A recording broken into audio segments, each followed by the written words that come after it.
She doesn't feel 100%. She doesn't want to be a super spreader. And I am not sick. I just have been talking a lot today, so I'm already losing my voice. So I just want to say I have not had a COVID exposure. I'm so sorry that happened. I think the office has been laughing too much. Which is good. Yeah. Okay, so we're going to do a roll call and a conflict of interest check. So Laura Sanders? Here. Michelle Stamouros? Here. Mara Smets? Here. Ronnie Smith? Karen Nancy? I don't think my mic's on. I don't think any of them are. Jeff, can you hear us? Are we mic'd at all?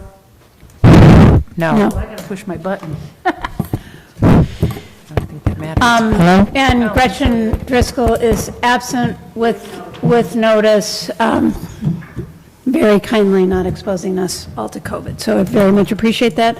And does anybody have a conflict of interest with tonight's agenda? None. No. Okay. I did pass out a new agenda, and it's basically because I realized that I had left something off of the community engagement calendar, a change that I want to ask for on the community engagement calendar, and because I didn't describe it in the agenda I sent out at first, I felt it had to go off of the consent agenda and onto the regular agenda as an action item. So it's not a big thing, but I moved it. I moved the community engagement calendar onto the action items and off the consent agenda.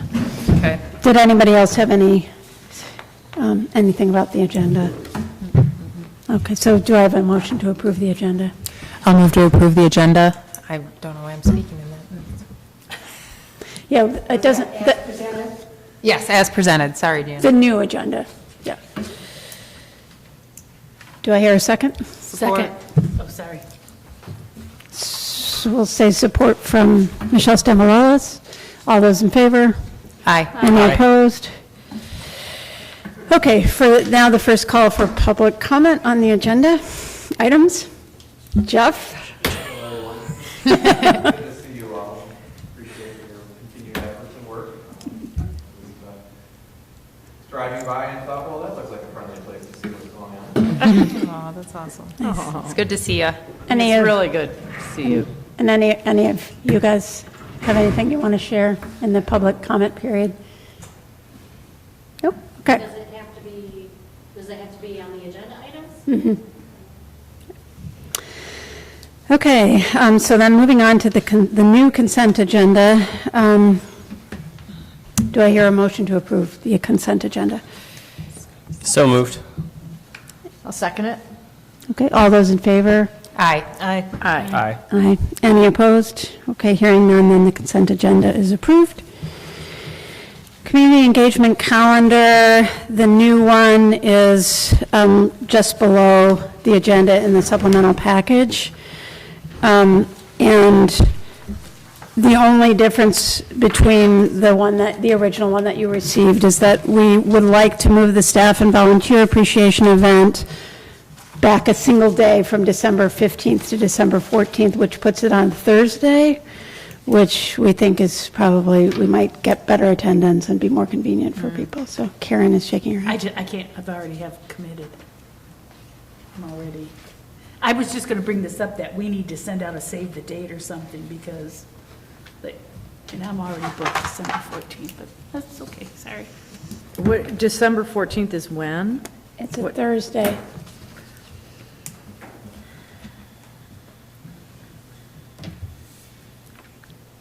I also already have something, but may be able to move it Oh, no. sometime.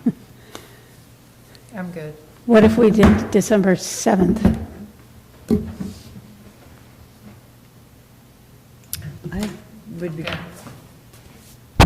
Nothing. Is this a daytime thing, a nighttime thing? What is it? It's 4 to 6. Oh, 4 to 6. Why isn't Friday okay? We have people already already leaving for Christmas on Friday. If you were asking, the 14th, I think I would be more likely to be able to move that than the 7th. Okay. Let's go with the 14th, and we'll try to change, everybody who can. And then the other things, I think you all know, with the coffee chat, I had made an error. Michelle had asked for November 18th, but I had put it as November 11th originally, so that was wrong. And then the master plan consultant needed to move the public hearing on the master plan to November. It had originally been scheduled for September. I'm sorry, Karen, it would still be 4 o'clock on December 14th? Yeah. Okay, so I work until, I'm sorry, I would have to come halfway through it. I have clients until at least 5, usually Okay. 5:30, yeah. So let's remove the volunteer and staff appreciation from discussion right now, and I'll poll you guys later and see if we can find a date. I mean, I could do it later, but I can't do it during the workday. Okay, so let's just, All right, let's get through thanks. this quickly, and I'll poll you guys for a date, and we can approve the date. Why don't you give me the authority to set the date based on a poll of you guys, because I do want to save the date out before the next meeting.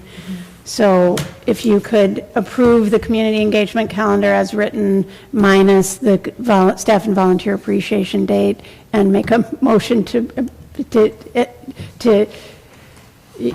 permit me to set a date for that, that would be great. So moved. Second. I wanted to ask a question, Karen. On November 28th, 6 PM, we have a master plan public hearing. The Planning Commission meets at 6 PM. Yes, that's right. It's the planning commission meeting. Oh, it is the planning, okay, all right. That was Nolte and who? Meds. Yes, okay. Okay. So all those in favor of a motion to approve the community engagement calendar, except for the volunteer and staff appreciation night, which I will have permission to set the date for. All those in favor? Aye. Any opposed? Okay, great. Farmland and Open Space Board to expend up to $31,000 for the purchase of development rights. Laura, did you have anything you wanted to say about that? Well, I think that the motion is in here, or the request for us to approve that is in here, right? In our packet. I don't know where it is exactly.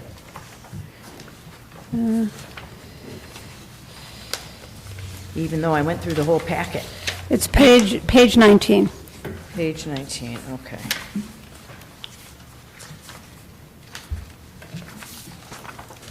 Yeah.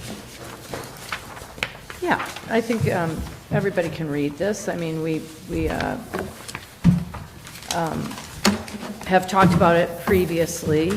It's a recommendation from the Farmland and Open Space Preservation Board that we unanimously passed a motion to recommend an expenditure of $31,000 to purchase a perpetual conservation easement on the property nominated in application 2023-1. And if you want to read more about that, you can go ahead and read more about it, but it was, we think it's a good purchase. And I would just say that there's plenty of budget for it, so they were authorized to expend up to $300,000 this fiscal year, and so the $31,000 is well within. They have not spent, to date, have only spent $1,300 on that line item, so there's plenty of money remaining in the budget for the purchase. And there's a Lonnie? lot of possible properties coming up. as Lonnie, well. did you, Yeah, I move to approve up to $31,000 for the purchase of development rights for the 200-acre high-quality nature area as identified by the FOSPB board. I don't think it's 200 acres. FOSPB. It wasn't 200 acres, was it? I just read the, It rolls next to 200 acres, I thought. Wait, 31,000? It's not to, 200 acres? I just used the suggested motion at the bottom. Contiguous natural land totaling nearly 200 acres in Dexter Township. so it's contiguous to 200 acres. 200, yeah, that would Yeah. be fantastic. Can I restate my motion? I move to approve up to $31,000 for the request from the FOSPB to purchase a conservation easement. Do I have a Second. sec- Okay. Oh, sorry. Michelle got that one. Okay, so I'll do a roll call since it's a budget allocation. So Lonnie Scott, Yes. Mary Smets. Yes. Karen Nolte. Yes. Laura Sanders. Yes. Michelle Stamoulis. Yes. And myself, Karen Sickinga. Yes, so moved by a unanimous vote. Okay, I was gonna interrupt us and introduce you all to Michelle, but.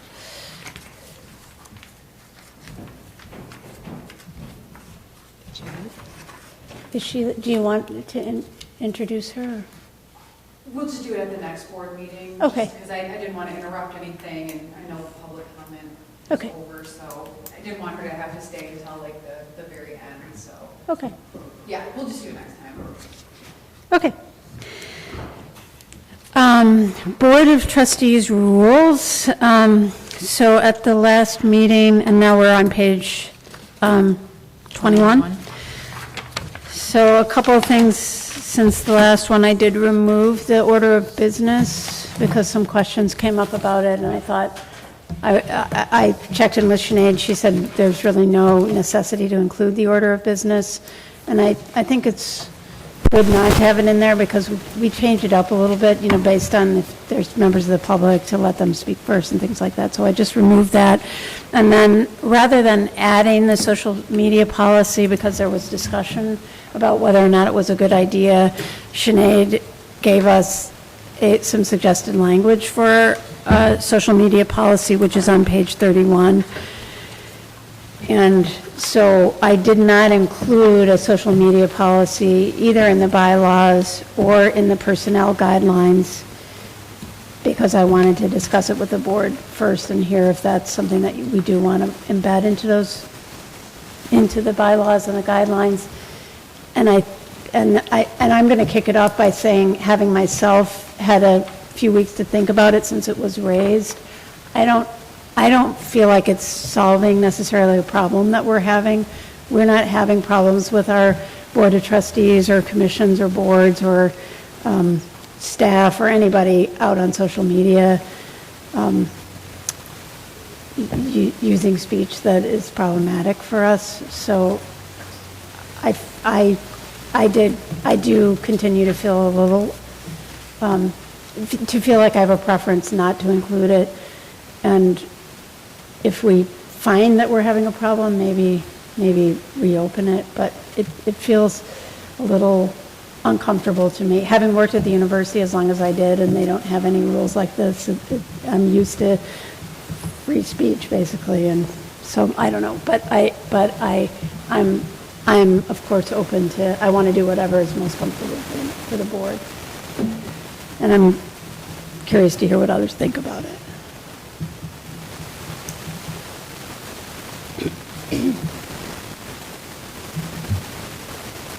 Do we want to have a motion and then go into discussion, or you want to just discuss before we decide if there's a motion?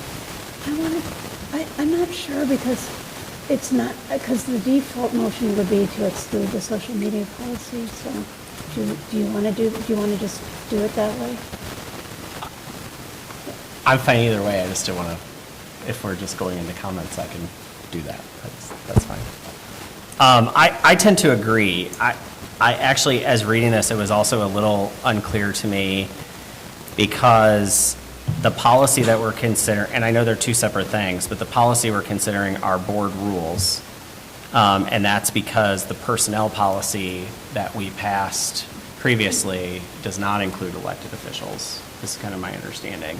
Well, But the social media policy is a hybrid. And so it's hard for me because it is both employees and board members. And I feel like there are two distinctions there, just given the other personnel policies that we have. So I feel like employees are already covered under a policy where we talk about detrimental comments to the township. But this goes further based on social media, which could be, I mean, an infringement, I think, upon their rights. So I tend to agree that I would prefer not to include it at think at this point, unless I heard a really strong, compelling argument otherwise. Just as we didn't actually approve the personnel, we only approved the benefits policy so far. We're going to approve the personnel policy in a minute. Sorry. Yeah, so. We discussed it at length Yeah. last. Yeah, we discussed it at length, and it Last should meeting. not take much time to approve it this time, I hope. I had a, oh, go ahead. Anybody else? I was just going to say. I had a question about it. I wondered, who is our Human Resources Department? We don't really, I mean, it's me. It's you. That was a concrete answer, the kind I'm looking for. Okay, and With Sinead's help. you know, my only concern is, I tend to agree with both of you, too. I mean, I feel like, you know, around election time, this stuff gets ramped up, right? Where there's things said on social media, it's really easy to respond and react, and I was uncomfortable. The first couple of, I'm not uncomfortable anymore, but there have been moments where I've been very uncomfortable with what has been said from our board over social media, and having to defend ourselves and with folks, and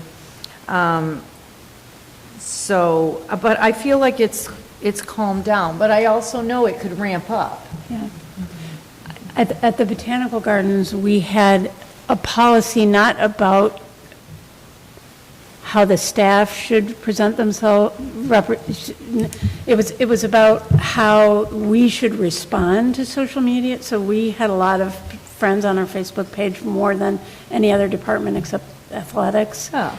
And so we got a lot of interaction on our Facebook page, and we had policies if there was, you know, if people were not using nice speech or whatever on our social media page, we had policies about how we would respond and what we would do Yeah. about that. But it was to guide us on how we would respond Right. And as an organization, but it wasn't about, Right. it wasn't about the individual staff members. I understand. I do feel like, on some level, I feel like it should just say, stay off, don't discuss on social media. But then if somebody's slamming you and saying, and there's misinformation, I remember having to feel like that we were having to correct misinformation. And so, you know, maybe we shouldn't touch it, and we just should go point by point, like you know, when problems arise, address them. But it made me really uncomfortable, and I do feel like we needed to pull back from engaging. Yeah. So maybe that's just what we do, without a policy, you know. Yeah, I mean, I know that if we see comments on Dexter residents or whatever, not on Dexter Township, I would be inclined to just point people to our webpage, not to debate on Facebook, but instead just to say, hey, you can get good information about what's happening in the township by attending meetings, by looking at our website, by belonging to our Facebook page. But we would never engage in like we would never try to correct and engage in a dialogue on Facebook, because it just feels like a Right, but we did. fool's errand. We did Yeah. engage, we had to. We have engaged. We have, and we did, yeah, so. Oh, yeah. I have. I have Right, recently, we had- just to and- correct some misinformation, because I think it's such a small area, you know, that it's almost weird to not respond to it, especially if it's misinformation. Or just not, I mean, I shouldn't say misinformation, because when I think sometimes when you say misinformation, people get really triggered and reactive about that, because then they're like, oh, well, I think it's just, you know, people engage on social media more than any other way in this day and age. I mean, that's how I see it, and, you know, I think it's really hard for us to reach out to the community, and, you know, I mean, we've all done our very best, for sure, to reach out to the community. We don't always. And social media is a bigger platform of, you know, a voice, and whatever, but, you know, when I go on there, I'm trying to be as respectful as I possibly can. And I'm just saying, hey, but then I also direct them towards, you know, the info, like if you have further questions, or please contact me, because, you know, most times I'm not hearing from these residents at all, like by email or phone calls, you know, so I'm really trying to encourage people to, hey, if you really do have questions or you're confused about something, you know, and then that gets it out to other people that may have questions to call, you know, and to email. I wonder if we need, instead of a social media policy in the bylaws or in the personnel policy, this isn't really about this is really more like a marketing and communications plan, like how do we make sure that good information about township operations is out there, and if there is misinformation out there, what action steps do we take? To me, that's more like a communications policy than this policy wasn't about that, really. This was about regulating speech, not about responding to misinformation. And so maybe Lonnie, what do you think? I mean, you know a lot about this. Should we try to come up with a communications policy for how to respond? I think we could, but I think you still will run into, I mean, I guess my take on it is, if Laura wants to argue with someone on Facebook, Laura's an elected official. And like, that's her, you know, her encounters and interactions with folks, whether it be at the grocery store or on the Dexter Township Facebook page, are not regulated. I mean, we can't regulate that. I can't say what Laura can or can't say to people when she's engaging with them. And that's one of the reasons why I was kind of against including this, because it also then blurs in employees. And it says violation of this policy may include termination. Well, termination for us means that you're voted out. And so if you're arguing with people on Facebook and that means that you don't get reelected, there's nothing we can do to control that. And so I actually don't think we need any of that. I think a clear, now there's a difference in what you were saying, Karen, a clear communications plan about putting out the proper information to make sure that it is out there in a public format, I definitely think we could do better with. But as far as regulating any of our interactions with, I mean, you know, Karen could have yelled at somebody who cut the line at cleanup day on Saturday, right? This just gives us, it creates something there where there really are no teeth. I mean, I could be as mad as I want to be about how Karen interacts with a resident. It doesn't matter. I mean, as an elected official, you have that purview. So. Okay, so I think basically what I'm hearing is, let's leave it out. Let's leave it out of the personnel guidelines, let's leave it out of the bylaws, and let's play it by ear with respect to whether we want to do anything a little bit more formal about making a plan for responding on social media. I mean, the only effective way that I can think of is if we actually had somebody monitoring, like, active social media pages that people respond to and saying, hey, this is what was brought up, get it together once a month and just hit all of the points, you know, the questions and the points, and put it out there in like a written format and throw it where it is.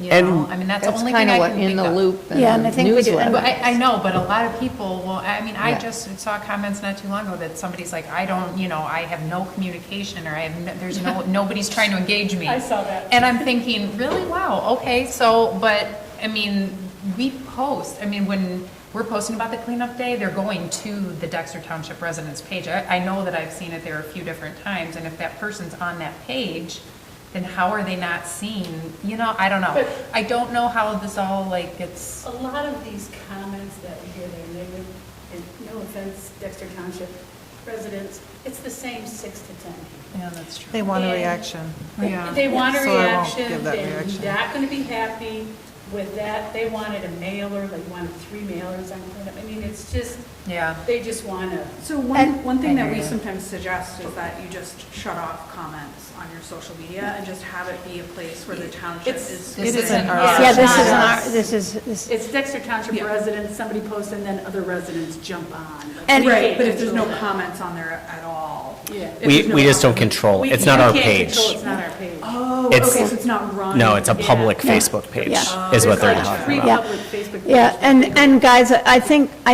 on this specific, I want to move the conversation on. I mean, it's, social media can be stressful and upsetting, but I don't want to digress onto that, because that's not what we're talking about tonight. We got a pretty full agenda. So let me ask for then a motion. We're not going to put any social media policy into the bylaws, so I'm asking for a motion to approve the Board of Trustees board rules.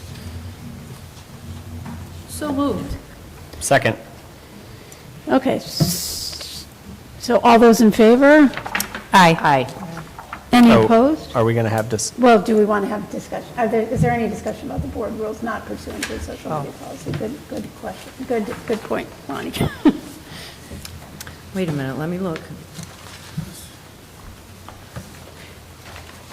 And just a reminder, the major policy shift with this is that it allows Zoom participation in the meetings. It doesn't mean we can participate by a Zoom. It means the members of the public can. And if there are any members of the public watching, we don't know how quickly we're going to be able to set up the logistics for that. But once the board has approved the intention to allow that, then we're going to start trying to get that technology. I had a few things. Okay. On page 28, I had a question about a motion to temporarily suspend the rules. Like, when would this happen? Like, under what circumstances would we do that? 10.4.5. I mean, why, if we have these rules, what would be a circumstance in which we would suspend rules? Yep. Can I jump in? Most of these things that are listed here, Laura, are covered in Robert's Rules of Order. Okay. My question was actually why we were listing some out and not all of them. But my guess is that there are many of these motions that could take place as part of like 10.4, the subsidiary or incidental motions. And so a motion to temporarily suspend the rules may be to, suspend something that is within here. For example, that's how you would actually ask for what's covered in number 11. So if a member needed to abstain for conflict of interest, they could move to temporarily change those rules. That's not a great example because that's also covered in here. Yeah. But those types of motions you would have to make if we needed to deviate from these rules for a specific They're very purpose. specific. For a very Okay. specific reason. And then my other question was, under the nepotism policy, the miscellaneous 13.1, it just felt like it feels contradictory to me, and I read it a couple of times, and I couldn't, and I didn't resolve the contradiction, like the last half of it. Well, nepotism rules aren't meant to prohibit entirely relatives from working for an organization. It's only meant to prohibit unqualified residents who don't compete for the position. So it's pretty similar. This is all pretty similar to the University of Michigan's nepotism rules, which are you can hire people as long as they're qualified. So you're looking for qualifications, and that's what it's trying to express, I think. That's what sounds contradictory. So it's not a blanket prohibition. It's just a saying you have to be qualified to hold the Okay, position. and it doesn't include appointed people. I want to be clear about that, right? It doesn't include appointed deputies. Well- For example, people who are appointed. It does. Everyone is Point of office. everyone is appointed to their roles except for the elected officials. We can't enforce a nepotism rule for a deputy clerk or a deputy treasurer. But that's we my can question. we can voluntarily comply. Anyone can voluntarily comply. Okay, but this is not a. It doesn't accept, the deputies are not exceptions to the nepotism rule. The rule is in place, but there's a state statute that is a higher level. Yeah. Yeah. Yeah, okay. And I just want clarity on it. I don't have any concerns about it. I just Did I- wanted yeah. clarity. about it. Okay. Okay, I'm good. Lonnie, did you have questions? Eris? Karen? Michelle? No? Okay. So are we ready for a vote? Okay, let's do a voice vote. So Mary Smith, Yes. Lonnie Scott, Yes. Michelle Stamoulis. Yes. Laura Sanders. Yes. Karen Nolte. Yes. And myself, Karen Sickinga, yes. Okay, so then on to the next item, which is the personnel guidelines. Talked about it a lot. Nothing no substantial changes since the last time, other than the minor corrections and things that you all asked for. And cleaned up the numbering and all that kind of stuff.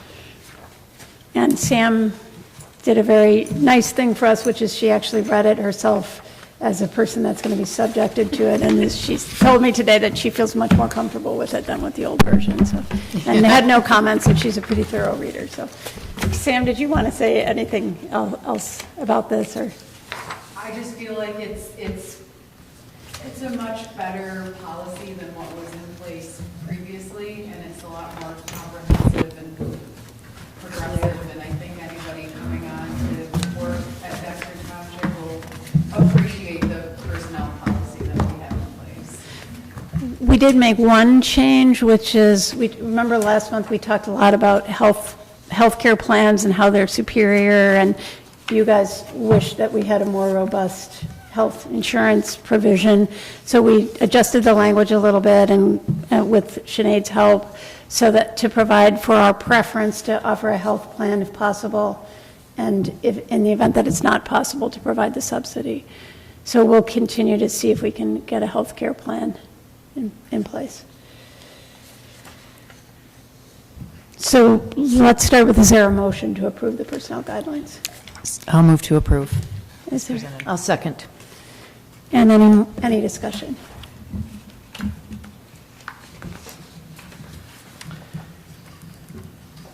Okay, let's vote then. All those in favor? Aye. Any opposed? Okay, then, another unanimous vote. Thank you, everybody. I'm up. Clerk, Stanville House. All right. All right, good evening. Thank you, Supervisor. I'm asking permission from the Board of Trustees to allow the clerk to sign Dexter Township into the Washtenaw County Coordinated Agreement to host early 9-day voting. Pretty much by having multiple municipalities working together, we will all share in the cost of running a very expensive election where for instance, the presidential primary election could potentially be 2 elections back to back. Hopefully it is going to be just one election at the end of February, but we don't know those details yet. We would share our workers, supplies, and the more people that do coordinate with the county, the more government funding or the more state funding that they will receive. So there will have to be more tabulators purchased, where if Dexter Township ran them our 9 days early, just ourselves, we would have to buy a very costly tabulator, as well as the county is looking into purchasing machines that will print the ballots, which is pretty fantastic, versus ordering who knows how many ballots. And this is already, as everyone knows, very new, Prop 2, so they're not certain how many people are actually going to engage and want to go ahead and do the 9-day early voting. So I would encourage the board, I hope everyone had an opportunity to read the county agreement. But I just think it's a fantastic opportunity with the amount of resources that we will save. We still will have a cost associated. I do not know that yet. And you guys saw that there's going to be a budget request for elections because the election was moved into the primaries moved into the current fiscal year. So. Yeah. And I'll have that detail next month when I know, first off, if we'll have 1 or 2 elections. That's But that's about it. And I know Washtenaw County would like to have this document back to them within the week. So let me get a motion, and then we'll do a discussion. I'll move. And do I have a second? I'll second it. Oh, okay. Laura? Laura? So Karen, I just had a question. Is the 14A district court, that's the district court in Chelsea? It Where we is. would vote, where Which Dexter would- Township people would vote? Which would be cool. Oh, that'd be very good. It has been moved to Sylvan Township. Oh, since this? Oh, so now Correct. Dexter Township's going to have to go to And I Sylvan? just found this information out. Okay. But they're only speculating that between maybe 10 to 13% will take advantage of the early 9-day voting. So especially during the first year, just to get that data and see, it might always be, an intelligent choice to have one centralized location to share the cost. Yeah, that makes sense. And then we don't have to have our building open for 9 days, which would include 2 weekends, My goodness. and have everything staffed here. So they're going to do it at Sylvan Town Hall? Yep, okay. other Good questions? thinking. Laura, you look like you're cogitating. No, I'm good. Is Anybody? this a definitive that can go in the loop as Yes. just a little? Absolutely.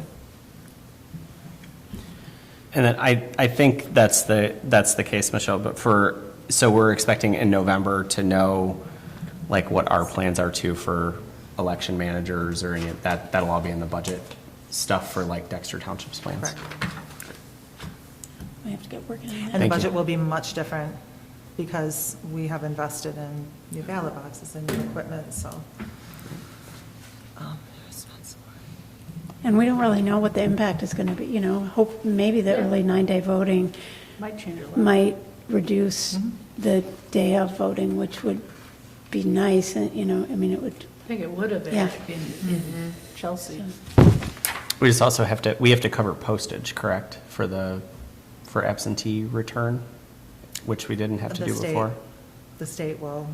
The be state's, paying for it, okay, great, So that's fantastic, and that was in Prop 2. great. So there are a lot of changes, or a few changes that will benefit our fiscal dollar. Great. great. Anything else? Ready for a vote? Okay, then let's say all those in favor. Aye. Any opposed? Okay, hearing none. Thank you. Yeah. American Association of Management. So I heard back from a couple of you a little bit of uncertainty about whether this is the right approach to take, so I'll just give a little preamble and say we're just trying to get at. So a couple things. One is we don't have a capital budget really right now. So I went back and looked at our balances policy, and it really doesn't address capital at all. The discussion from our budget book, which the last budget book we had was the year before last, about capital did not include like an inventory of all of our properties and their condition and what the annual maintenance cost would be and what the ongoing cost would be. So I've been kind of in parallel to this, have been talking to OHM and a couple others about whether we can get an inventory and condition assessment for our properties at the same time as we are struggling a little bit when something happens, especially some of these weather emergencies, and say the lights go out in the parking lot, or something goes wrong at the fire station. We don't have a good system in place for responding to facilities emergencies right now. And so we're just trying to, and I'm looking at Sam, but we're trying to find a way to get, we don't have the skills in our office right now to do basic maintenance and that kind of stuff, so we're looking for a solution to that. And I don't know whether this is the right solution or not, but I don't feel ready to try to hire somebody because I'm not sure that we really need a person, and I don't want to disrupt, I don't want to make a permanent decision. And offer someone a job and then be like, well, actually, we don't really need someone, and then you've disrupted somebody's life. So I'm looking for a way to get on top of our facilities and build some capacity for making sure that everything's in good shape, but I don't know exactly what's the right thing to do, so kind of puzzling about it and open to any suggestions everybody has. It would be great if we just had an on-call, if we could have an on-call handyman who also was just keeping his or her eye on everything and letting us know, if something looks like it's needs attention, that would be perfect, but we don't have somebody like that, so. I'm open to any suggestions and want to hear questions and concerns about this too. So they would do snow removal? No, they wouldn't. They would not? No, and I think that's, It says including snow removal. they would oversee, we have a lot of different contract, we have people working in the cemeteries, we have people doing snow removal, we have people doing lawn care.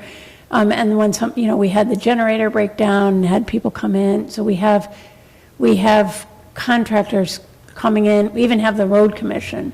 So AAM has relationships at the road commission. They have relationships at Spectrum. They have, because they do this for housing developments.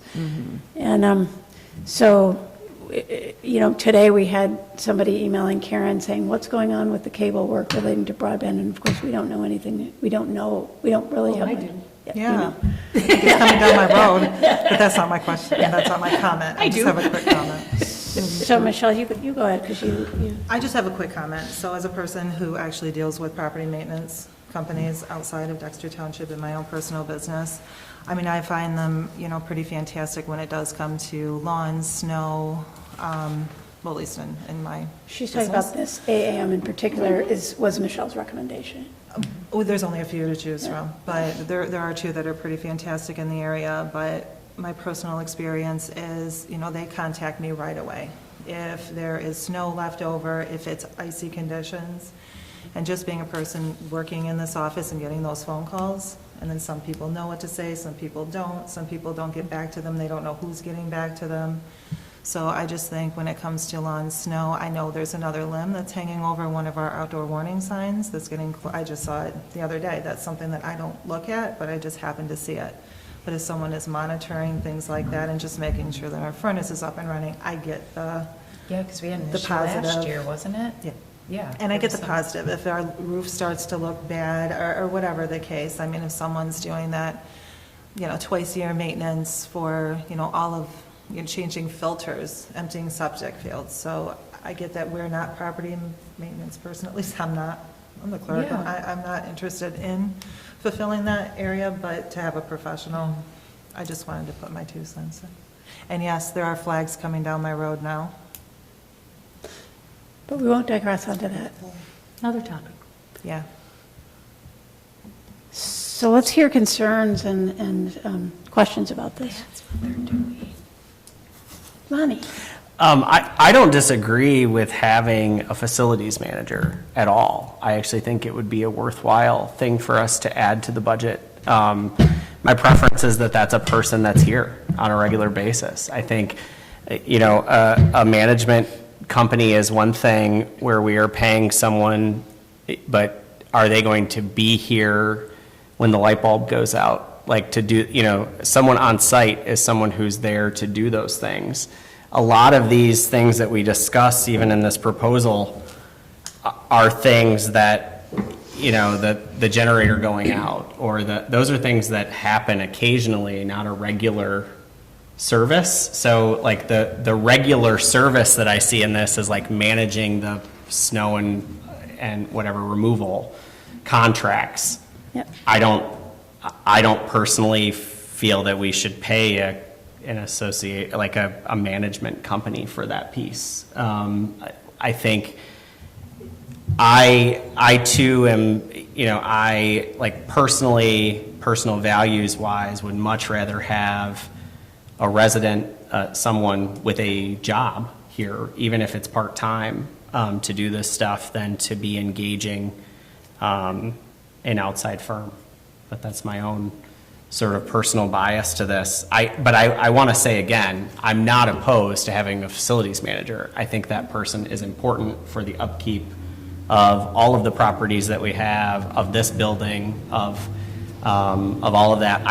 I also think there is a bright red flag here in that no other townships do this. So the comment that we couldn't find any other firms that are bidding this out or that are doing this work for other townships tells me that there are other probably better solutions and that we should just look for those.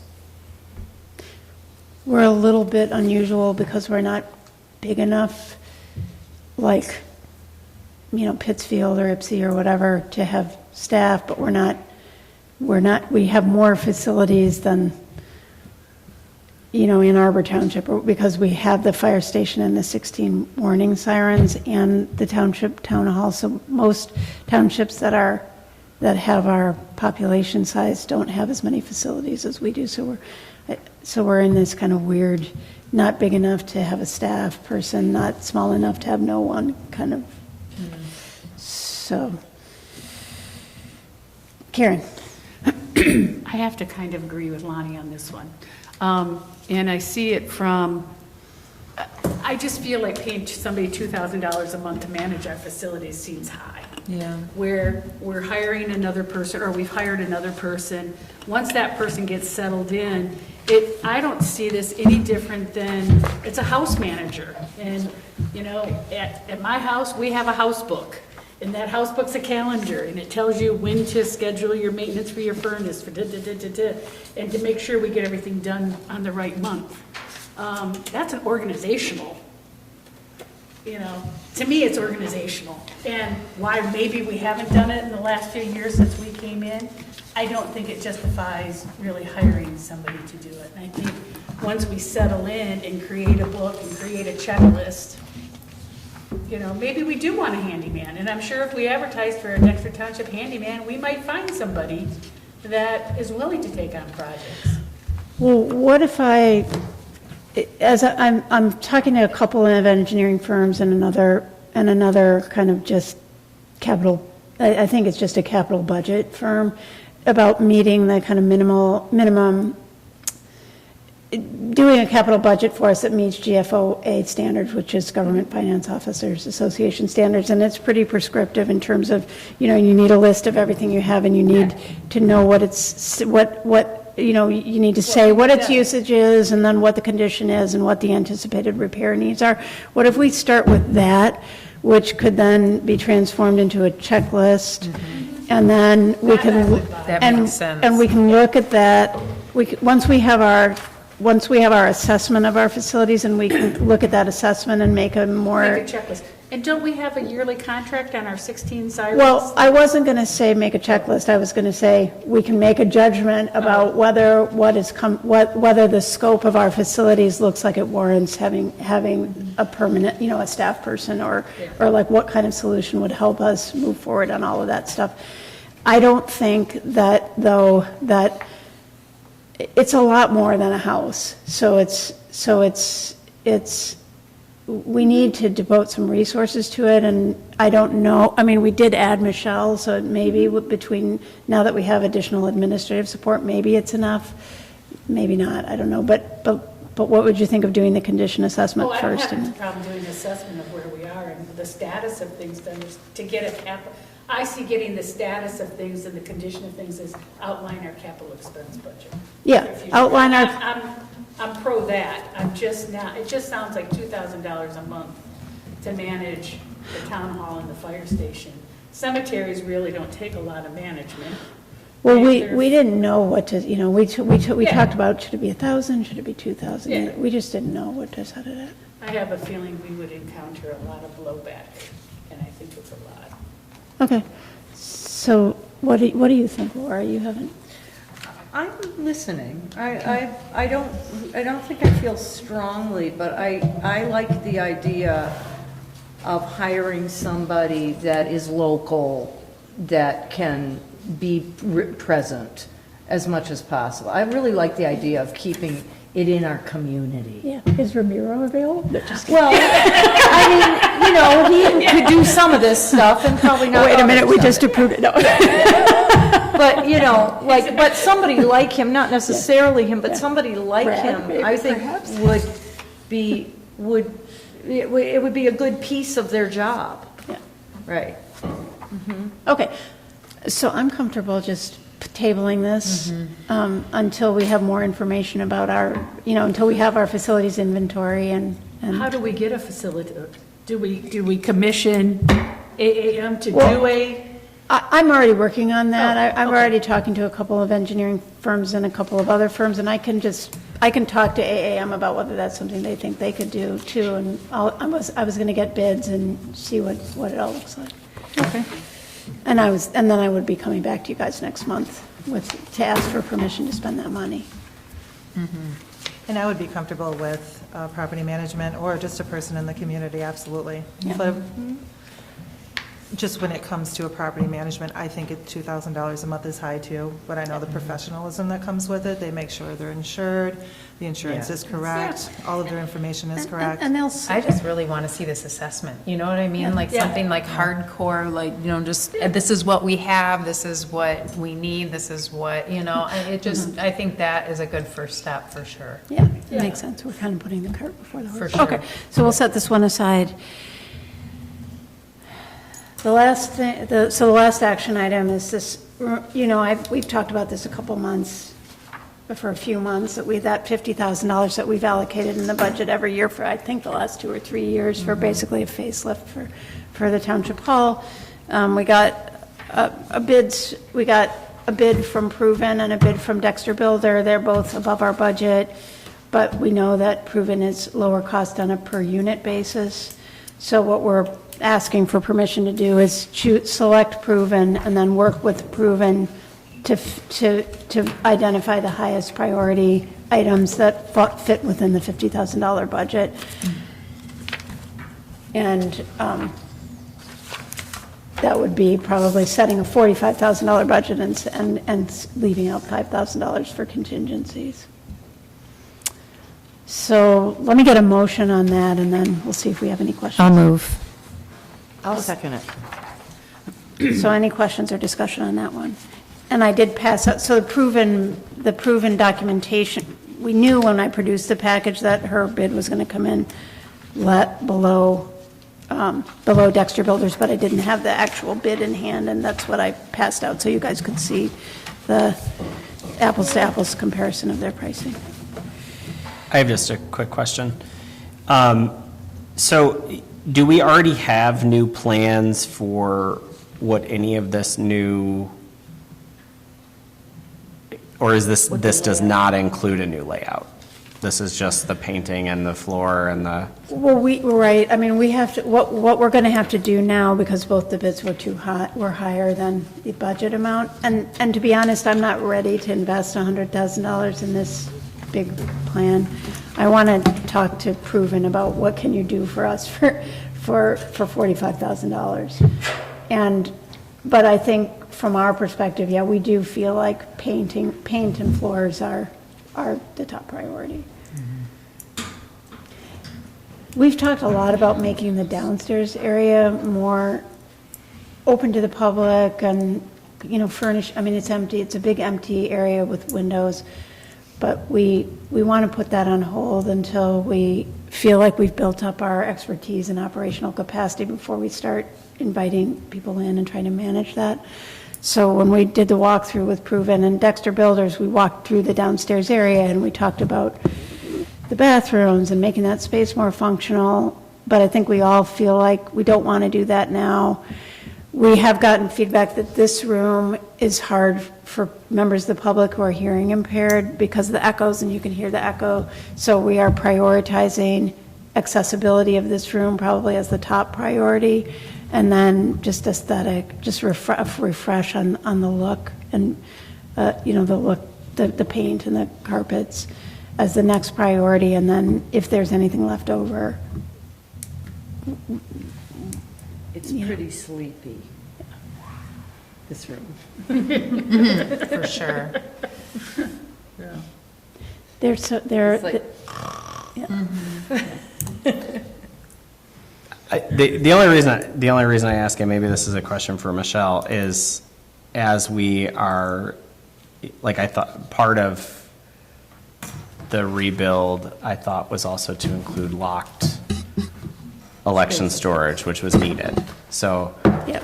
My concern would be before we just do new paint, that if we actually need locked storage for elections, that's actually prioritized. I mean, yes, the color in here is not the greatest, but of the like functionality concerns, that's why I was asking about and I know that when we first started talking about this, part of the discussion was also a remodel to make that area more accessible to the public and also better for flow and function of the executive offices.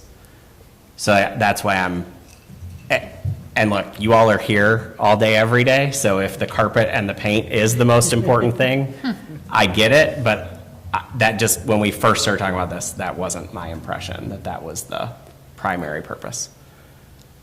My first purpose would absolutely be the election room, but I don't see that happening right now because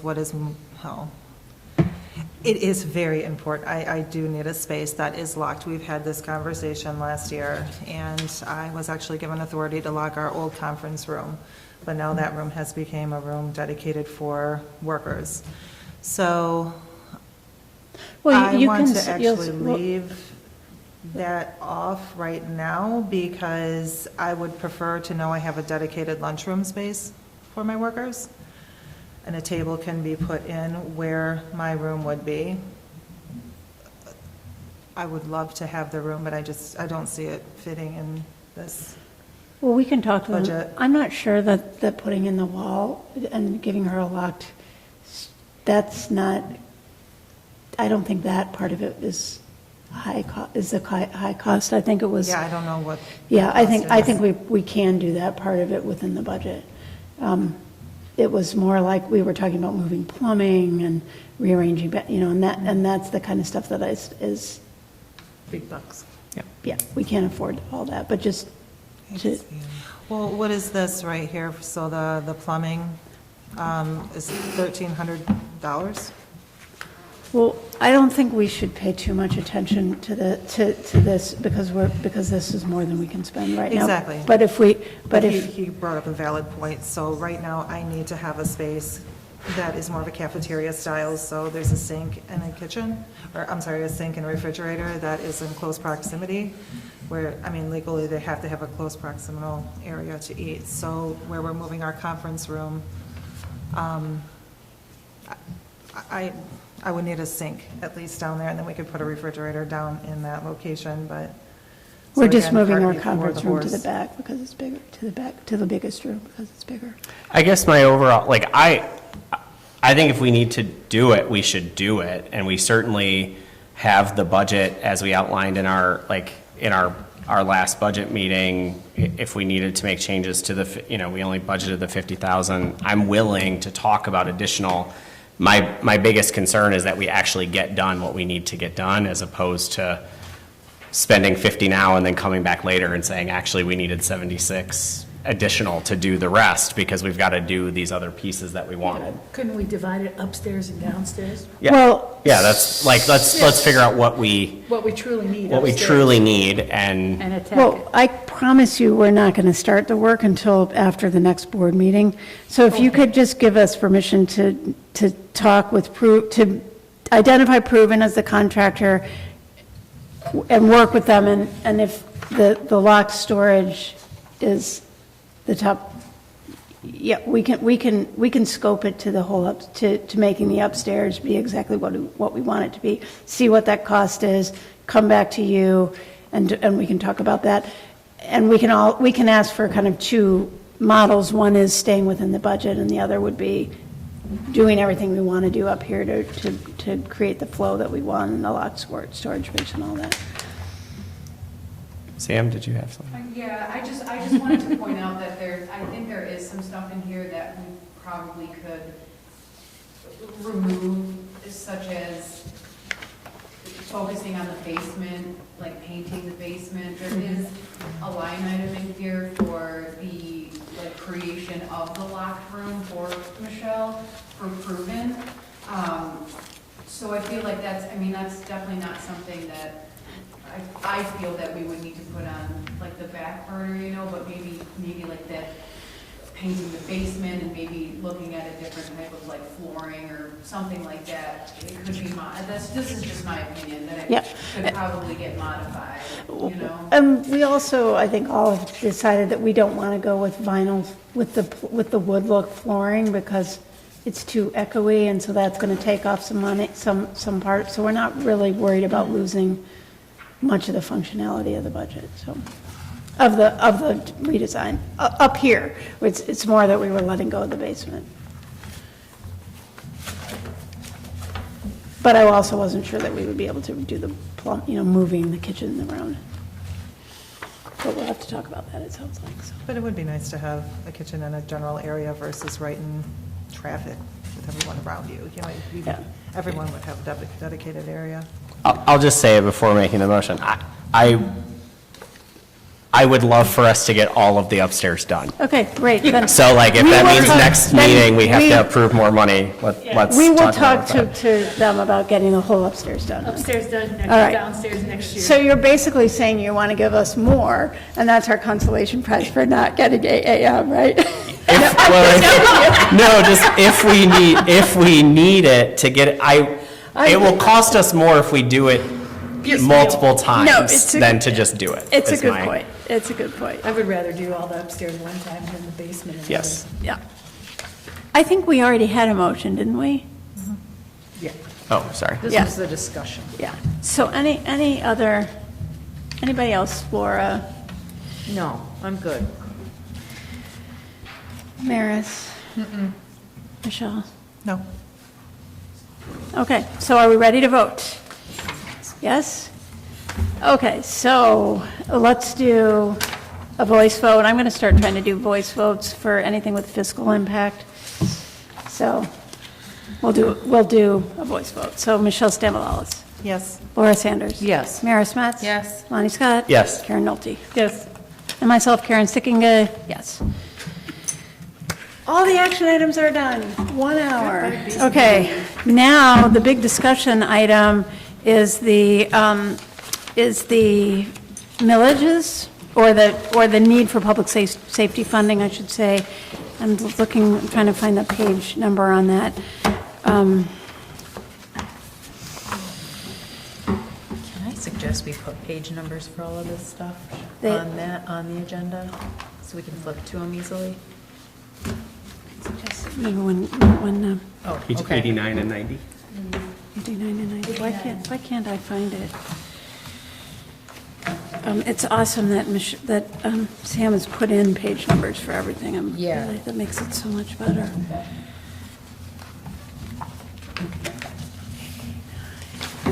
My whole package is completely out of order right now. Aha, okay, so I wanted to start by telling you all that I had a conversation with Michigan Township Law, which is a different firm than Bodman, and then they specialize in township law, as their title suggests. And they have done, sounds like maybe 10 or 12 specialists, public safety, special assessment districts, or at least the attorney that we talked to today had done 10 or 12. I don't know what the whole firm had done. And then they've done public safety millages as well.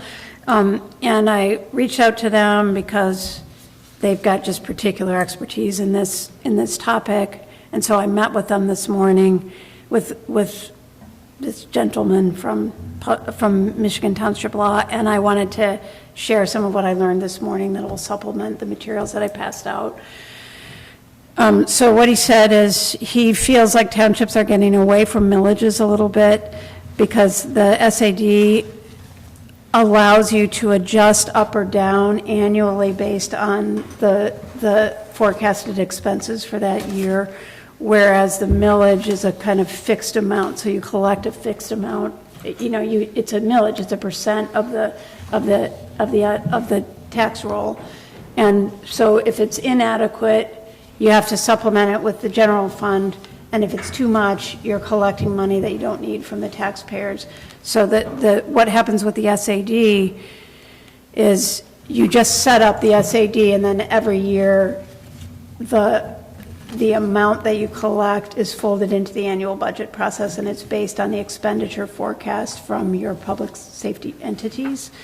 And it's set up in perpetuity, so it doesn't senesce like the one that like the millage is expiring this year. A special assessment, the ability to execute the assessment doesn't go away.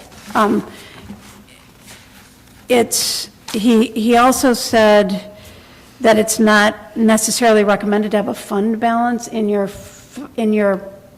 public safety millage, and that made a lot of sense to me. I felt like I should have thought of that myself, but we have about $1.2 million in ours right now, which is about a year of annual expenditures. But really, from our perspective, that's just a line item in our budget, and the Dexter Area Fire Department itself should be retaining its own balances through their budget process based on their forecasted needs, and then they're collecting from us based on their budgeting process. We don't keep a separate fund balance for our public safety millage. And so if we did a special assessment district, we probably would either not collect it for the first year, or we would collect a very minimal amount to bring our fund balances down, because they're too high at this point. The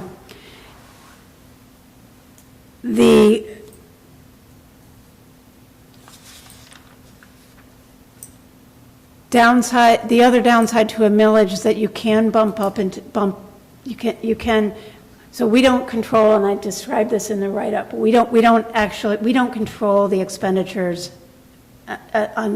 we have a lot more control over the police, the sheriff's expenditures than we do over the fire expenditures, in the sense that we're part of a joint powers agreement, three-party agreement.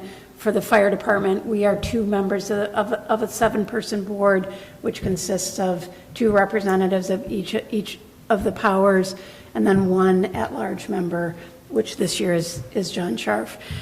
So that board makes the decisions about, we talked about how they're doing collective bargaining agreement right now. That's going to drive up the cost of probably of wages once that collective bargaining agreement is executed. They've also set staffing goals of having 2 firefighters present at all times, so that's a pretty significant increase in firefighters. And that's going to drive up the cost of the fire department, and as long as that board approves that, our only recourse really is to pull out of that agreement. We can't decline to provide the level of funding that they request. So we don't have a lot of control over that. With respect to a vote, that is not necessarily a difference between a millage and a special assessment district. We have the authority to approve a special assessment district by a vote of the board, but it can also go to the voters. So if we decide we want it to go to the voters, it can. I believe, but I didn't ask this question, but I believe a millage goes to the vote, so we don't have the option to approve it as a board. And what this attorney's advice was basically that he advised that if we are interested potentially in pursuing a special assessment district, that we begin that process as though we're going to approve it as a board, which includes 2 public hearings, and I think we would do a lot of publicity. And then if we hear from the public that they really want to do a vote, we can either invite them to do a petition, which would require 10% of the voters, which is about 550 signatories on a petition, or we could just decide as a board that we're going to put this on a ballot. And in that case, the special assessment district, the establishment of the special assessment district goes on the ballot, but not the amount of it. And if the voters decline it, we can go back to the voters with a millage, which to me feels quite a bit different than going to the voters with a millage and then having them decline it and then going back to them with a millage when they've already said no. I personally, so it gives you this kind of 3-step process where we could just approve it ourselves. If the residents don't like that, we put a special assessment district on the ballot. If they don't like that, we put a millage on the ballot. I personally feel like fire services are very, very important, and I want there to be a lot of fail-safes, a lot of opportunities to say yes to it. And so I liked that three-step process, basically. And Michelle Maris and I talked about it a little bit today, and I think the three of us felt like if we started with a thought or a hope that we could approve it as a board, then we would want to have a real publicity blitz about it, where we're saying to people, hey, we're thinking of approving this as board members. How do people feel about this? Maybe a postcard mailing with some information, Facebook, website, all that, article in Sun Times. And if we get pushback and people are saying, we really want to be able to vote on this, then we would have information. And if we didn't get any pushback, maybe we can assume that it's okay with the voters because, you know, I mean, fire services, I think it'd be very difficult to get a mortgage even if you can't, if we don't have a fire department. I think it'd be difficult to get homeowners insurance. When you're saying approve it, are you talking about the special assessment Yes. district? Okay. Wanted to just be clear. Yeah, I mean, I hope that there's. Because this was confusing to me, honestly. It's very complex. It's complex. It's complex, yeah. Yeah. I did also meet with the sheriff's department and got a little bit more information about our contract with them. The reason we underutilize the sheriff's hours basically is because they're understaffed. And so they make up that we contract with them for 3 deputies basically, and they can't quite fulfill that because they don't have enough staff to do that. And so what they do is they credit us, we pay less for overtime expenses and things like that. But I did also find out that we can ask them to, you know, if we get complaints about speeding, which the local roads committee has had several of those, we can forward those on to the sheriff's department and they'll go to those places and do some additional enforcement. And I also provided the list to them of what the fire department calls frequent flyers, which are people that call the fire to call 911 multiple times because they need some kind of assistance. Mm-hmm. And the sheriff's department has a community health division, and they now have our list of people that have called twice, 2 or more times, and they're going to start making home visits to those, reaching out to those people to find out. And I had the stats, and I didn't bring them with me, but it's something like 90 people. That many people? Yeah. Wow, that's a lot. They send in a social worker? Well, I could be wrong. I mean, it could be that we've had 90, we had 330 calls as of the end of August, and it could be that 90 of those were to repeat, I can't. It's still high.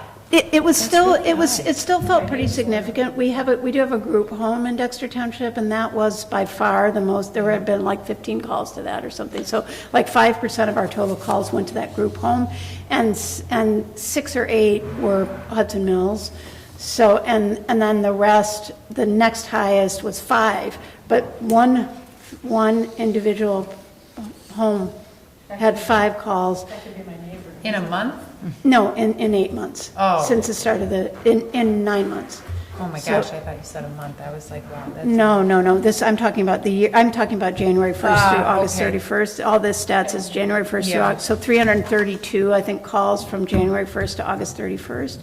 And to me, those repeat calls, we want to make sure that those people are okay and Yeah. don't need services. But it also benefits us from a budgetary perspective because we pay by the call on a per call basis, and we want to shift, you know, emergency response to routine wraparound care. Right. I understand there's some gentleman who has trouble with his stairs in his house and things like that. You know, we do have a relatively high elderly population, and we just want to make sure that they know about the elder care services and all that. I mean, I'm digressing a little bit, but it's still a little bit on point, I think. It's just, I think we need fire services. Oh, yeah. And I want to give to create every opportunity to fund it. So that's what I've found out since I wrote this. That's a lot to find out. I mean, that's it. I was. But I also want to hear questions from you guys, and I also want to hear whether you I think I would like to retain Michigan Township law to walk us through this. And I'm looking at Sinead because I feel kind of bad, but I think it's not uncommon to have, to have a specialist come in. And, and then they would give us, I would have to come back next month and get your permission to engage them. And they said it would be about $5,000 to $10,000 probably to have them walk us through the whole process. Does the fire department currently have a fund balance to cover X amount of time? If we have 1.2 million, what are they holding? I don't know. I plan to ask them about, I want to talk about fund balances at the meeting, which is on Thursday. Oh, okay. Probably not much. Yeah. I don't know. I mean, I hope they have something because they've got major equipment needs, Lonnie. My question is about, so just from the process, and it may be covered in here and I may have just missed it, but so if we did the special assessment district and you do go to a vote and it's voted down, not that it would be easy politically for the board to do, but does the board then have the option to pass it without that public vote, or after you've decided it's going to a public vote, that's it? Oh, like we could reverse the vote? I would assume, I mean, I don't know, because I didn't ask him that, and I'm looking at Sinead about this, but I think we have the authority to pass it as a board. If we wanted to endure the political blowback of that. As we talk about the importance of fire, I think it's extremely important, and when we talk about fail-safes, I just think it's important to understand that process, because we do know that we can pass a special assessment district without a vote of the public. Right. And so in my mind, it actually may make sense to move forward with a millage first, and then if it fails, the board has an option to act to preserve fire services through a special assessment district, as opposed to the other way, where if you're not allowed to do it after you've put it to the vote for a special assessment district, then that could restrict the actions that the board could take. We can definitely ask them about that, and he said that they can zoom in, and they're actually located in Kalamazoo, but this firm is, but we could Zoom with them and we could ask them our questions. I can also, there are 2 new hires at Bodman who have experience with different municipalities, and I can also ask them if they have any experience with this, because that could be a good resource as well. I do really like the couple things I really like about the special assessment district, just as a policy matter. The one is the ability to set the budget annually. 2 is which I will say in our case, because we're continually growing our population a little bit, I guess that there's probably always a potential risk in a way of over collecting with the millage. As the population grows, the cost of the fire department doesn't necessarily grow as the number of properties grows. So I like the idea of being able to set the budget annually based on what we know that the need is. And I also like the perpetual nature of the special assessment district, so that it doesn't expire like a millage does. So as a policy matter, it's my preferred policy, but I understand, like I always say, I'm not good at politics, I'm much better at policy. So as a policy, I think the special assessment district is better, but politically, you may be right. No, politically, I just meant like it may be a hard political vote to do it after the public had said no, but if that's the necessity to keep fire services and people to be able to get mortgages and to live in the township, like maybe the board has to. But I will say, my thinking is slightly different, Karen, even from a policy perspective. I trust that the policy is good because this board has prioritized fire service, and therefore every year I would think that they would budget for the correct amount of fire service. However, boards change, and so as a township resident, knowing that some folks may have philosophies that are not that don't care as much about fire service, knowing that a special assessment district would potentially allow for the underfunding of the fire department as well, because that's voted on an annual basis. Yeah.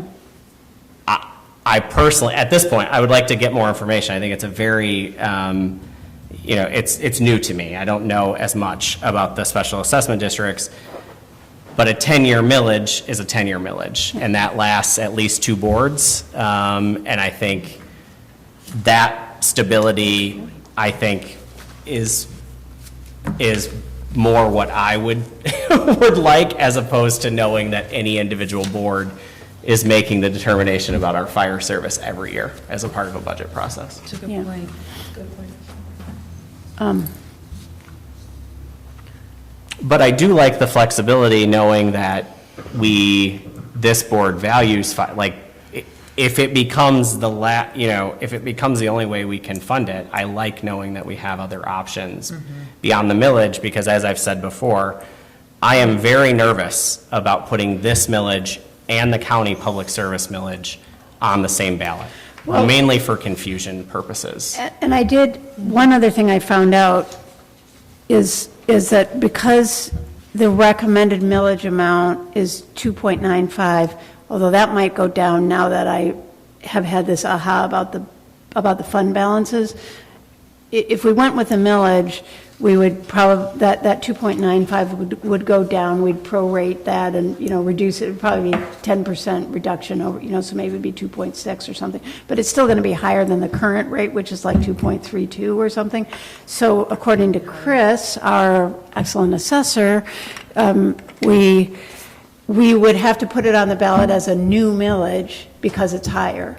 So it would read as this is a new tax for you. People wouldn't necessarily, when they're going into the ballot box, understand that it's new because it's 0.3 mils higher than it's going to be $5 more per parcel or something than the old one, not, $300. Well, we'd need to educate the public about that. Yeah, but they're not going to be, they're still going to see on their ballot that this is a new tax. So the fear is, help me understand, so the fear is that the millage could not pass, and then we would not have, then we would go to the special district Well, that's one philosophy. one That's approach. one approach, okay. And that's why I also strongly think we should send out a flyer with information. So everyone receives it in their mailbox. I agree. And I think that I think the technical question of whether you do a special assessment district or a millage is not important to the residents, really. I mean, what's really important to them is we need fire services. The funding source is going away. If we don't have fire services, when you call 911, no fire truck is going to come. You're not going to be able to get homeowners insurance. This costs an average of $300 per property or whatever. Over the next 10 years, we're expecting it's going to cost $310 per property or something. So it's $10 more, but it's really important. And we're trying to figure out the best technical mechanism for collecting it from you and not get them, these policy decisions for us are not really I don't feel that the home property owners care as much about whether it's a special assessment district or a millage or what the mechanism is. They just care about their pocketbook and what it's going to cost them to have it and what it's going to cost them not to have it. And that's what I would want the focus of our informational mailing to be. Karen, on page 91, under can we reduce sheriff's department costs? Yeah. Do you still, this sentence that says one option for reducing overall public safety costs might be to shift costs from police to fire. Do you still think that? Well, I don't want to reduce the sheriff's department costs Right. because all I was trying to say is, because I think they do a great job for us, and it's not very, it's about $550,000 a year, so it's less than half the fire department, and they're very responsive, and they're nice, Right.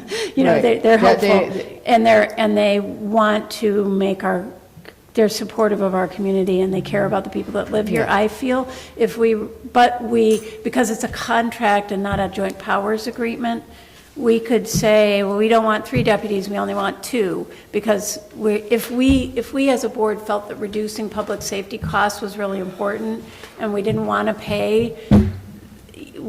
the net cost to go up, and we can't control the fire costs as as much as we control the sheriff's costs, we could say, okay, we're going to keep the total the same. Let's say it's not, this is wrong, but for the sake of this conversation, Yeah. let's say it's $500 per property, and we want to keep it at $500 per property, and we know that fire is going up from $350 to $400. Well, we have the control to say, sheriff, we can only afford $100 per property for you, so we got to reduce your contract. We have the ability to do that because it's not a joint powers agreement, it's just a contract with them. But then I personally don't, if it were me, I would like to keep the sheriff at the same level. Yeah. I would like to shift them to more community mental health for the reasons I just said, but I don't want to reduce their total contract because I like the three, I like having the 3 deputies, and what the 3 deputies means, all that means is 24-hour coverage. Right. That it's 8 hours a day, 24 hours a day. And granted, it's quiet in the middle of the night, but it's nice to know that if you call the police at 2 a.m., it's not going to be, you're not waiting for the state police to come. That's right, and the state police are differently trained than They're differently trained. the county police. And they're not going to make Dexter Township a priority because we have a low crime rate. They're just not going to want to come. We're not going to be the priority of the state police if we call them at 3 a.m. So I'm not advocating for that. I'm just saying that it's an option that we have. Well, what I didn't really understand is shifting the cost from police to fire, Because fire and police do 2 different things. Yeah. Right. Well, and some jurisdictions have a combined public safety funding source, and that funds EMS, fire, and police services. We have separate fire and police, and under the fire umbrella is EMS. So Okay, that's what you meant. that's another policy decision that we can make if we want to fold those together into a single public safety, whether it's a millage or a special assessment district. We could do that, and then we would have the ability to shift funds from one to the other. I'm not sure that the fire department or the police, from their perspective, it's less guarantee for them. Right, they're 2 different entities. Yeah, they're 2 different entities, and they may not like the idea that we would shift resources from fire to police or vice versa, but we might like it because it would give us power that we don't have right now. So, but these are it does feel kind of technical. Yeah, no, I just wondered about that sentence, what you were meaning there. Can I just suggest too that I think my personal opinion is that we need to make a decision at our next meeting. I'm just worried that we are already behind on the communication to the public in general. Should I bring should I ask that attorney to attend our meeting next time and answer any questions that you guys have? Should we assume that you're going to agree to allow me to sign I'm fine either way, or if Bodman has folks who can answer, I'll leave that up to you all to decide who answers the questions. I think that we have to, as a board, know what we're moving, March is quick. yes. We're going to have to, if we have to have stuff ready by March, that's coming soon, but more than that, we need to be communicating today. So the sooner we know what we're talking about, I think the better. Because I am very, very concerned, especially with the county. I just think I think people who value public safety are still going to be confused. And if either of those millages fail, it is trouble for the township. Confused about what exactly? The county will be renewing the public safety millage for the county Right. as well. And so you potentially will have 2 public safety millages on the same ballot, one for Dexter Township and one for the county services. The county services, just speaking about police, are what provide us with the grants for half the cost, right? Well, Or, why don't we do my suggestion was that we go down the road of the special assessment district, which begins with 2 public hearings about a special assessment district. That's the starting point for us just to decide as a board we want to do it. And we could do a publicity blitz, like everybody come to our public hearing because we want to hear from you whether it's okay if our board just goes for this. And if everybody comes to the hearing and says, we love fire and just go ahead and decide and just do it, then it's taken care of and we're done, you know? yes, except What about the 10, it depends. If we were going for a special assessment district, that's 100% true. If we decide we're doing a millage, the 20 people who come here and say yay fire are still not the hundreds or thousands of people that are going to have to vote yes. Well, So, that's what I mean. I mean, so what, Yeah. let's And they'll just, vote yes let's for just, county and no for Dexter. let's just, that's my concern, or they, Yeah. let's just do a special assessment district. Let's just do it. That doesn't address the issues of changing administration, changing priority Well, on that's fire. true. That's true. I just have questions. So I'm not saying no. And it's I have not a 10, questions I about like, it before. I was listening to Lonnie about the 10-year commitment that a millage is versus this kind of yearly. If it passes. Well, it's perpetual. we You know, can the pass special it. assessment district is perpetual. Okay. And we approve the funding for it every year, just like we do our general fund appropriation. Okay, so, it's- okay, it was misunderstanding. Yeah, I mean, and so if a future board says, oh, we don't want to do that, that would be a pretty radical thing for them to do. I don't consider that a super high risk, that they would cut out the fire department all of a sudden because they don't like it. But I agree, we'll put it out, I said, we'll make a decision next month, and we'll debate these, and we'll decide what approach we're going to take. And just one last question as we're considering, and I can dig into this too, maybe Sinead.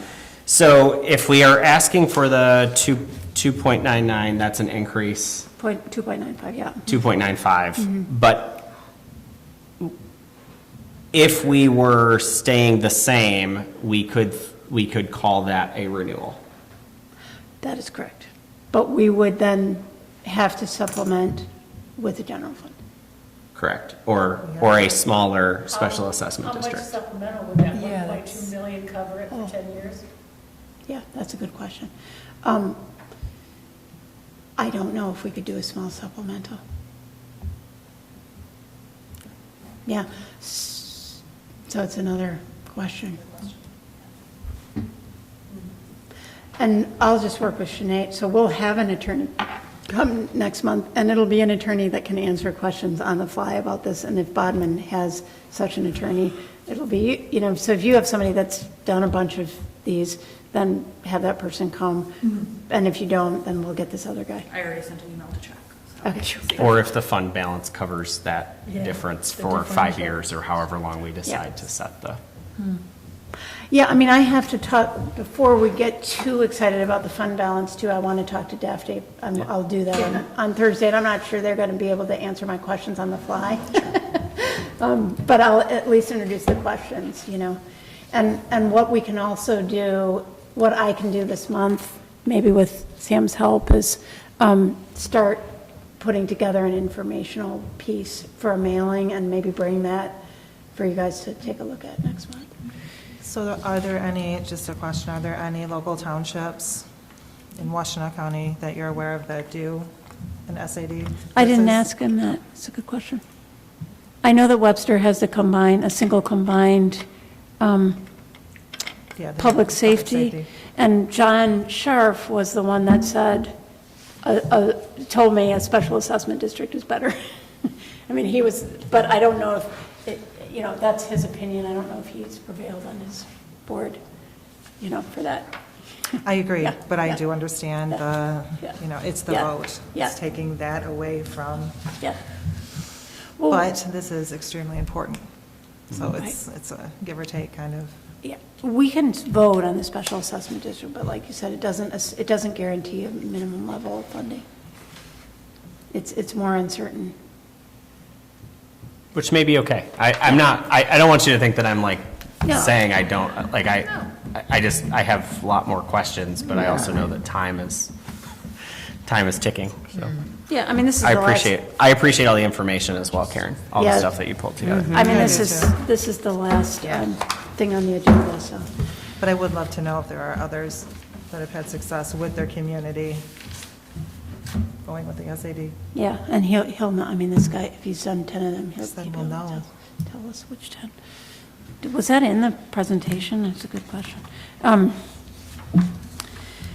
Anyways, anything else on that topic, or should we continue down our agenda, which is basically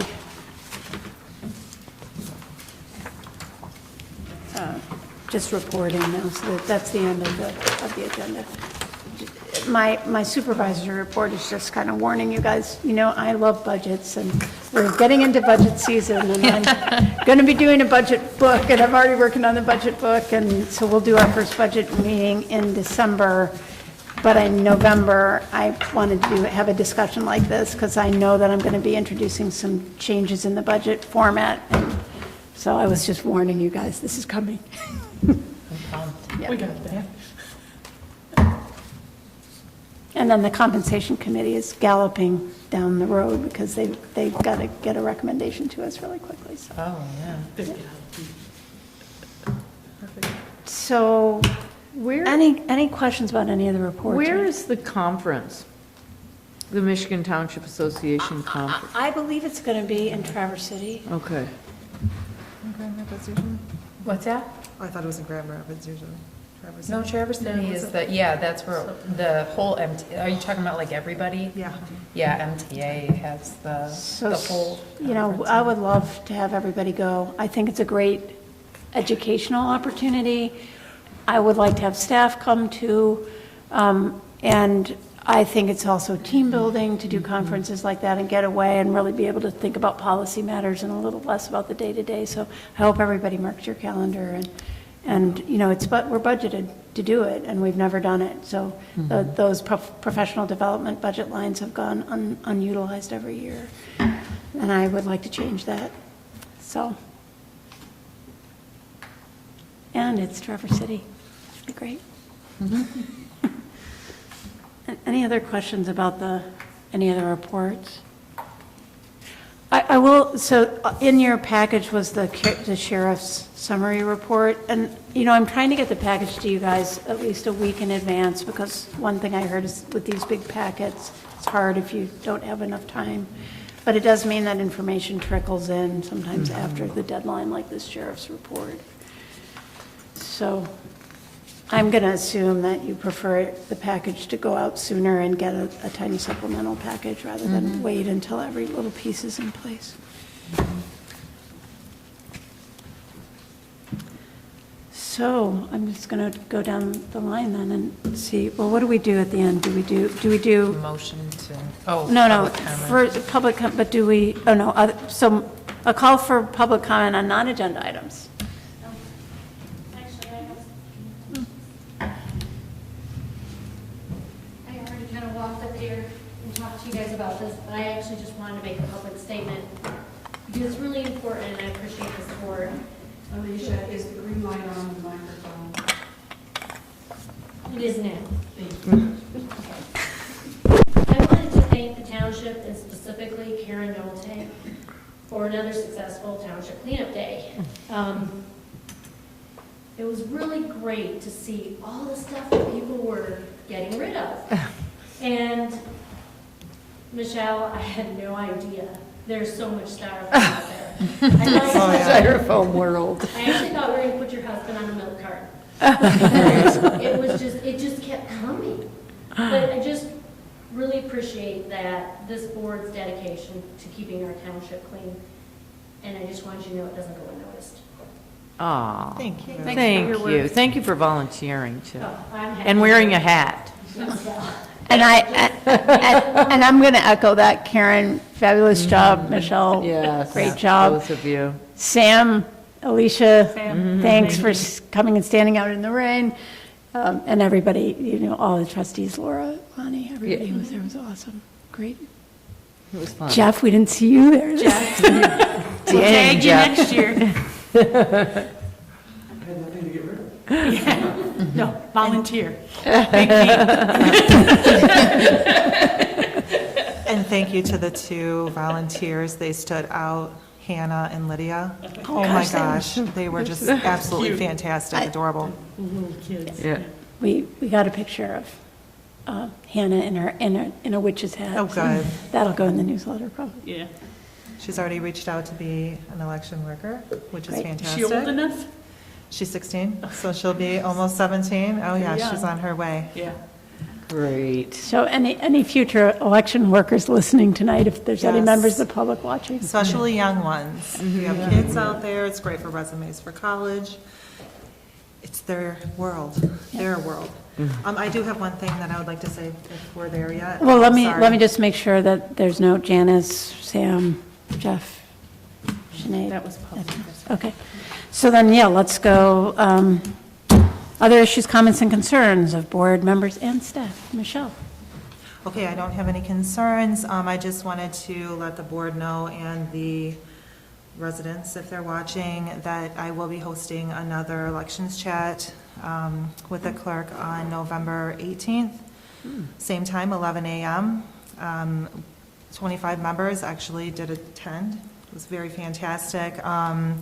4 new residents, and the others were election workers, and those 4 new residents actually supplied interest in being election workers. So, but I did have other emails asking if it would be live streamed or if they could participate via Zoom. So Sam and I are going to work on having that participation too, so hopefully we can engage more people interested in elections, so. And, you know, trustees can work as election workers. We can't, Maris, Michelle, and I are the elections committee, and so we can't work as election workers, but if any of the trustees want to work on elections day, it's a good learning experience.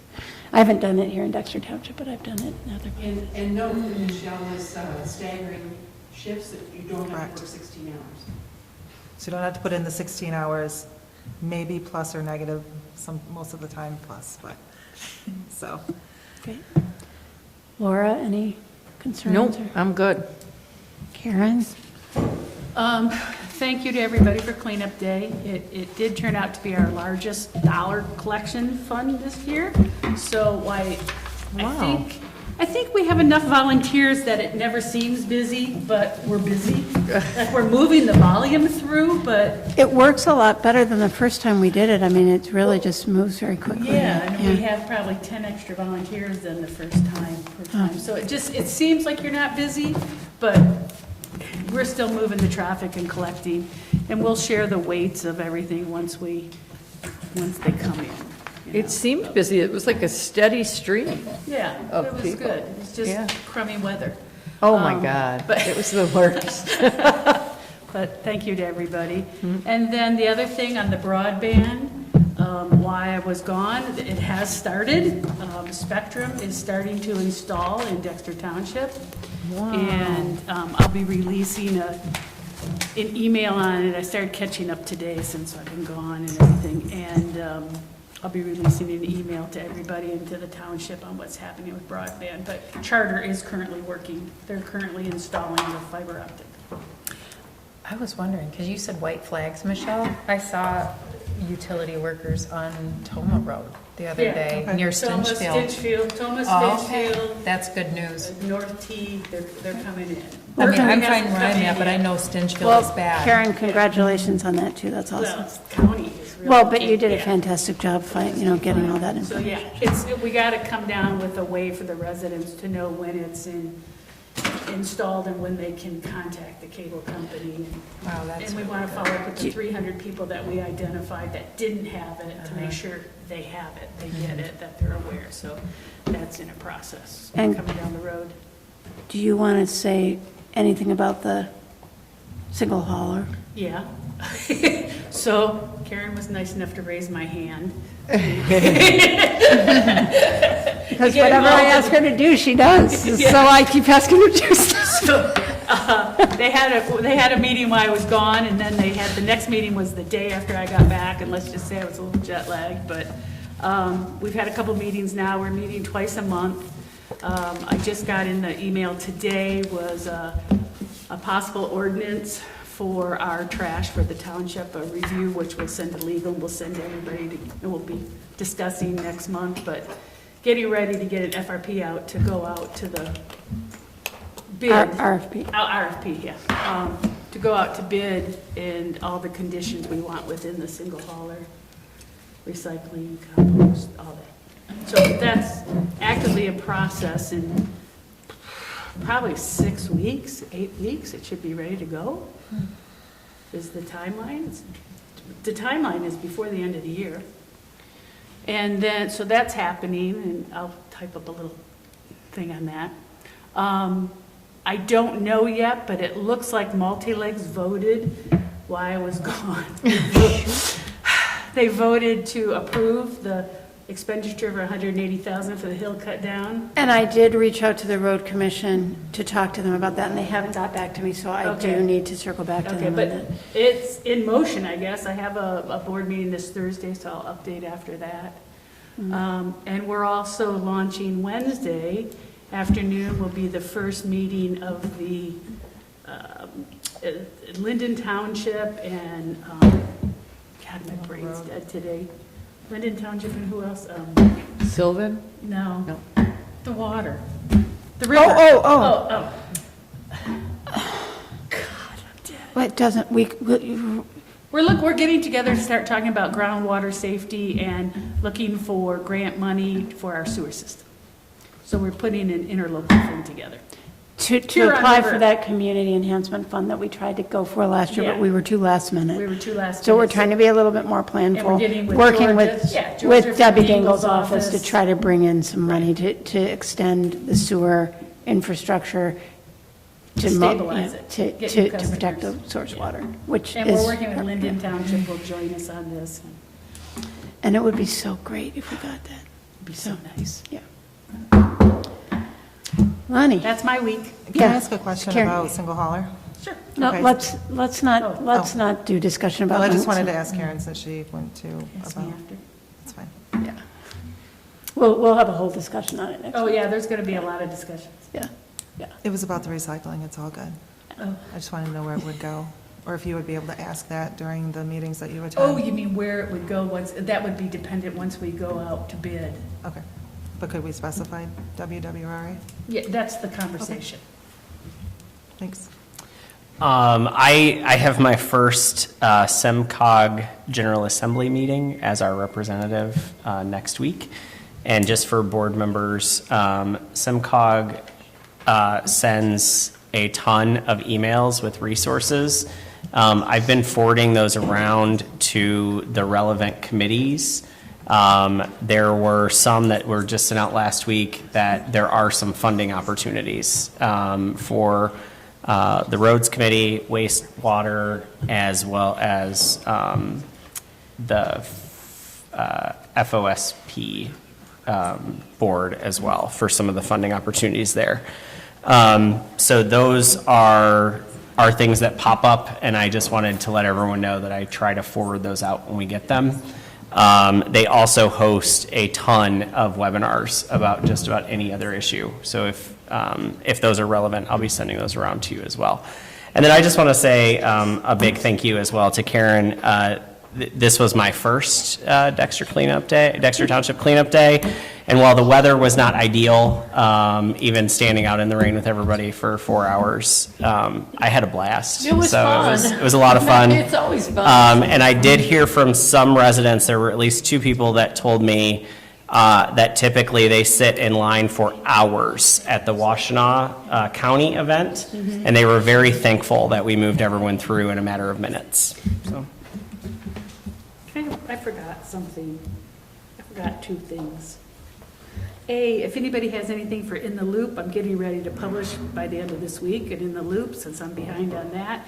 And B, would really like to push out a newsletter before the end of the year, because we're at our 6-month budget time we should review, and it might be a time to start opening the door to some of these in the newsletter. So, articles, suggestions? Winter newsletter Yeah, whatever we want to call it. for December? Yeah, which means we need it done by mid-November. To hit in December, we've got to get it done by mid-November. Yeah. Yeah. It needs to get on the table, though. We need to push. Anything, Maris? No? Okay, all right. Well, a couple things. One is I am going to be reaching out to all of you because I want to make these one-on-one meetings, just basically budget meetings to find out whether anybody has any budget requests. But at the same time, I'm going to want to ask you about your committee appointments, committees and boards, and whether you were interested in any of those vacancies or whether you want to continue to serve on your boards or whatever, and then we'll have more of a discussion about it because the boards and committees, a lot of them are expiring at the end of December, and, we have a What little. process are we going to use to fill the boards? Because like Multi-Lakes has an opening now, a full opening. Well, we're going to talk about it next week. It'll be a Okay. discussion item for next month. So, but I just wanted everybody to look at the committee list and think about it a little bit, and then I want to have one-on-one conversations, and then I want to talk about it at a board meeting. And I had one other thing I wanted to share with you guys, but I can't remember. Well, I know, we're fully staffed. And it's just awesome. It just feels so good in the office, I mean, that there's people that, it feels like it's a little hub of activity and there's people there and it just, I don't know, it just felt really great to me this week with our new person, Michelle. And so we will do another meet and greet now, and it'll be meet and greet Megan, Ashley, and Michelle. So 3 new staff people.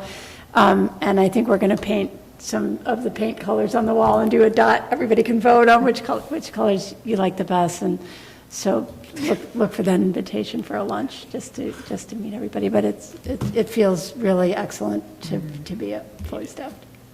Cool. Something just quickly came to mind. You may want to just double check that you have a quorum for next month because it's right before Thanksgiving. Oh. Just if people are traveling. Yes. You don't necessarily need to do it the 2nd, but just in advance of the meeting. Yeah, let me know if you're not going to be here next month. We can't miss any meetings, though. We've got too much going on. Is anybody? Reschedule. Oh, that's true. We could just reschedule. Yeah. If we've got to decide the fire and public safety millage, we can't skip a meeting. All right, then, if there's nothing else, do I Make a motion to adjourn. Second. All those in favor? Aye. All right. Thank you all. Under 2 hours. Nice work. She put together a package, she told me today. Okay. I don't know. Nice to meet you. Yeah. So many different. Must have predated my To find out because I have requests from planning commission members that they still want their packages outside and physical copies of them.